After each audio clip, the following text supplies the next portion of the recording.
Hi అండి అందరికీ జై శ్రీరామ్. పండక్కి కొన్ని రోజులు పిల్లలకైతే సెలవులు ఇచ్చారని అమ్మ వాళ్ళు కూడా ఊర్లో ఉన్నారని ఊరికైతే వెళ్ళాం. మేమంతా పిల్లలము, నేను, మా ఆయన, అమ్మ వాళ్ళు ఊర్లోనే ఉండే, అందుకని చెప్పి వెళ్ళాము అందరము. మేమైతే ఇప్పుడు ఒక చోటుకైతే వెళ్తున్నాము. నాన్న పొలంలో ఉన్నాడని చెప్పి మిల్లర్ కొట్టిస్తున్నాడు, అందుకని చెప్పి అన్నం తీసుకురామని ఫోన్ చేసిండు. అమ్మ ఒకటే పోతుంటే మేము కూడా వెళ్తామని చెప్పి అమ్మతో పాటు మేము కూడా పోతున్నాం అనమాట. అమ్మ అయితే వద్దు అంది, చాలా దూరము, వద్దులేమ్మ పిల్లల్ని వేసుకునని. మా పిల్లలు కూడా ఏడుస్తున్నారు, పోదాం అమ్మ పోదామని. అందుకని చెప్పి అమ్మతో పాటు మేమంతా పొలం దగ్గరికి అయితే వెళ్తున్నాము. సేనుకాడికి పోవాలంటే మొత్తం అంతా అడవి అనమాట. ఈ మధ్యలోంచి అడ్డం కూడా వెళ్ళొచ్చు, అది సాకరేవు అంటారు కదా, ఆ సాకరేవు దాటుకొని కూడా వెళ్ళొచ్చు. కాకపోతే ఏమైందంటే మొత్తం అంతా కంప అవి కొట్టేశారని చెప్పి అటు వెళ్తే పిల్లలకు ముళ్ళు అవి గుచ్చుకుంటాయని చెప్పి అటు వద్దులేమ్మ అంతా బురదుంటుంది, ఇట్ట మధ్యలోంచి పోదామని చెప్పి అడవిలోంచి అయితే పోతున్నాం మేము. ఇప్పుడు ఈ నీళ్ళు పారేటి అన్నీ సాకిరేలోకి అయితే వెళ్ళిపోతాయి అనమాట. ఆ పక్క సాకిరే అనమాట. ఇంతకుముందు బట్టలు అవి ఉతికేసేవాళ్ళు, ఇప్పుడు కూడా ఉతుకుతున్నారు. కాకపోతే వాళ్ళవి మాత్రమే ఉతికేసుకుంటారు, అందరివి కాదు. చూస్తున్నారు కదా, అది అక్కడ ఆల్రెడీ ఉతికేసి ఆరేసి ఉన్నారు అక్కడ అనమాట. మేమైతే అడవిలో నుంచి చక్కగా దారి ఉంది బాగా నీట్గా అని చెప్పి మేమైతే అడవిలోంచి మధ్యలోంచి వెళ్ళిపోతున్నాము. ఊర్లో పెద్దగా జనం లేకపోయినా కొంచెం ప్రశాంతంగా ఉంటుందని చెప్పి మేము ఇలా అమ్మ వాళ్ళ ఊరికి అయితే వచ్చామండి. బద్వేల్ నుంచి అయితే. ఇంతకు ముందు అయితే మా ఊరు చాలా బాగుండే. ఇప్పుడు ఏంటంటే మునగ ప్రాంతం అయింది కదా, పొలాలు అలా ఉండే వాళ్ళు మాత్రమే అక్కడ ఉన్నారు. ఇప్పుడు అమ్మ వాళ్ళు వరి నాట్లు పోసుకున్నారు కాబట్టి అమ్మ వాళ్ళు అక్కడి నుంచి ఇప్పుడు ప్రస్తుతానికి ఇక్కడే ఉంటున్నారు. అవి నాట్లు అవి అయిపోయిన తర్వాత అయితే మళ్ళీ ఇంటికైతే వచ్చారు బద్వేల్కి అయితే.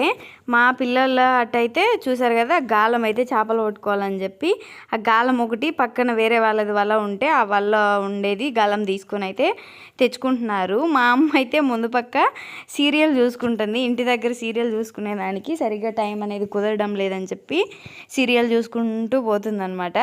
ఇదంతా అడివండి, మొత్తం చాలా బాగా నీట్గా ఉంటుంది. పెద్దగా గుంపుగా చెట్లు అలా ఏమీ ఉండవు. అంటే ట్రాక్టరు అలా వెళ్ళేదానికి దారి అవన్నీ బాగుంటాయన్నమాట. అంతా ఇంకొంచెం లోనికి అయితే పోతే ఇంకా కొంచెం లోనికి అప్పుడు దారి సరిగా ఉండదు, ఒక మనిషి వెళ్ళేలాగా అలా ఉంటుంది.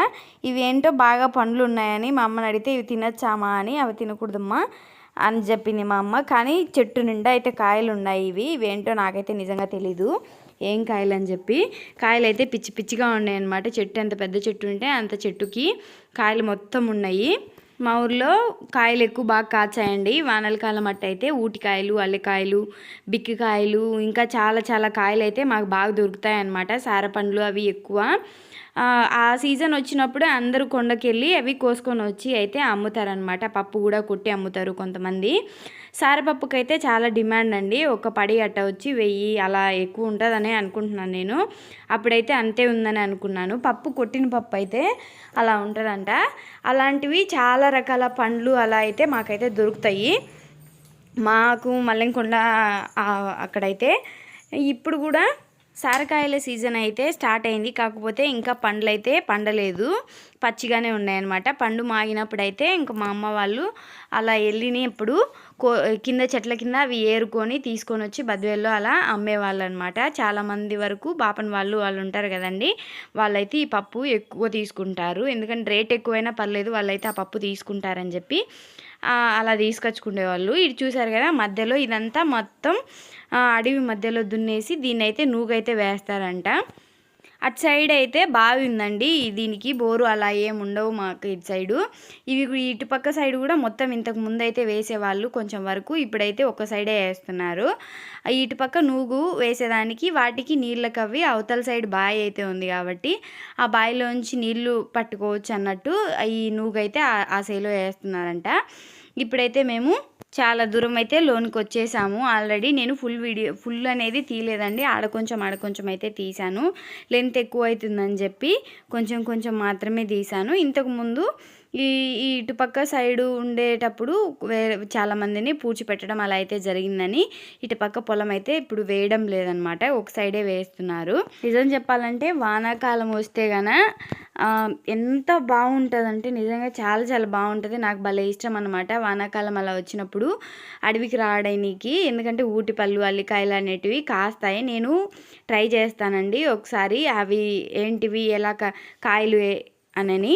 ఇంటి దగ్గర నుంచి దాదాపు 2 కిలోమీటర్ల లోపలికి అయితే వెళ్ళాలి నాన్న వాళ్ళ పొలానికి వెళ్ళడానికి. అయితే దారి ఉంది కదా, బండిలో రావచ్చు అనుకోవచ్చు. కాకపోతే అంతమందిని బండిలో రావడానికి బాగోదు. మేము మా ఫ్యామిలీ అయితే రావచ్చు, మళ్ళీ అమ్మ ఒకటే అవుతుందని చెప్పి నడుచుకుంటూనే వచ్చినాము. ఇప్పుడు ఇది వచ్చేసి ఊటబాయి అండి. ఈ ఊటబాయి మొత్తం ఆ లాస్ట్ చివరికైతే ఉంది. ఇది నీళ్ళన్నీ పారి ఇవేనండి ఇప్పుడు ప్రస్తుతానికైతే పొలాలలోకి వెళ్ళేది ఇదే.